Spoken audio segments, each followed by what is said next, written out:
Hello friends, আমি watching Tamim YouTube channel to share কিচেনে আপনাদের সাথে একটা নতুন রেসিপি শেয়ার করবো। সেটা হচ্ছে পানি ফল মাখা বানিয়ে দেখাবো। তো সেটা বানাতে কী কী উপকরণ লাগে আসুন দেখাই। তার এক কথা বলে দিই, আমার চ্যানেলে ভিডিও ছাড়া আছে। আপনাদের যদি ভালো লেগে থাকে অবশ্যই লাইক, কমেন্ট ও শেয়ার করবেন, বেশি বেশি করে শেয়ার করবেন। আর যদি আমার চ্যানেলে নতুন হয়ে থাকেন তাহলে প্লিজ সাবস্ক্রাইব করে দেবেন, নিচে বেল নোটিফিকেশনটা অন করে দেবেন যাতে আমার ভিডিও আপনার কাছে আগে পৌঁছে যায়। তাহলে চলুন পানি ফল মাখা বানাতে কী কী উপকরণ লাগে আসুন দেখাই।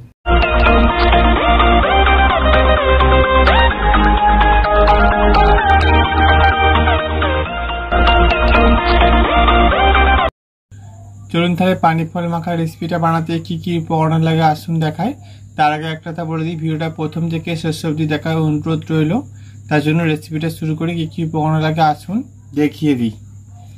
এখানে আমি পরিমাণ মতো পানি ফল নিয়ে নিয়েছি, এখানে কাসুন্দি নিয়েছি, বিট লবণ নিয়েছি, লঙ্কার গুঁড়ো নিয়েছি, এখানে চিনি নিয়েছি পরিমাণ মতো, আর একটা কাঁচা লঙ্কা নিয়েছি। তার জন্য রেসিপিটা শুরু করি। আমি এবার ছুরির সাহায্যে পানি ফলগুলো ছাড়িয়ে নেব।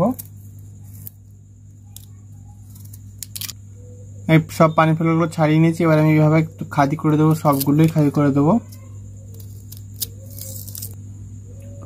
দেখুন ভালো করে ধুয়ে নিয়েছি, কেটে ছাড়িয়ে। এবার আমি এর মধ্যে বিট লবণটা দিয়ে দেবো, লঙ্কার গুঁড়োটা দিয়ে দেবো, চিনিটা দিয়ে দেবো, কাসুন্দিটা দিয়ে দেবো, কাঁচা লঙ্কাটা ঘষে দেব। সব উপকরণ দিয়ে দিচ্ছি আর ভালো করে মেখে নেব। সব উপকরণ দিয়ে ভালো করে মেখে নিয়েছি। এবার এটা আমি সার্ভ করে নেব। দেখুন আমার পানি ফল মাখা রেসিপিটা রেডি হয়ে গেছে। এই রেসিপিটা আমাদের ভালো লেগে থাকে অবশ্যই লাইক, কমেন্ট ও শেয়ার করবেন, বেশি বেশি করে শেয়ার করবেন। আর প্লিজ সাবস্ক্রাইব করে আমাদের পাশে থাকবেন। চলুন তাহলে দেখা হচ্ছে নেক্সট ভিডিওতে। এরকম নিত্য নতুন ভিডিও পাওয়ার জন্য আমাদের চ্যানেলটাকে অবশ্যই সাবস্ক্রাইব করে দেবেন, আমাদের পাশে থাকবেন। চলুন তাহলে দেখা হচ্ছে নেক্সট ভিডিওতে।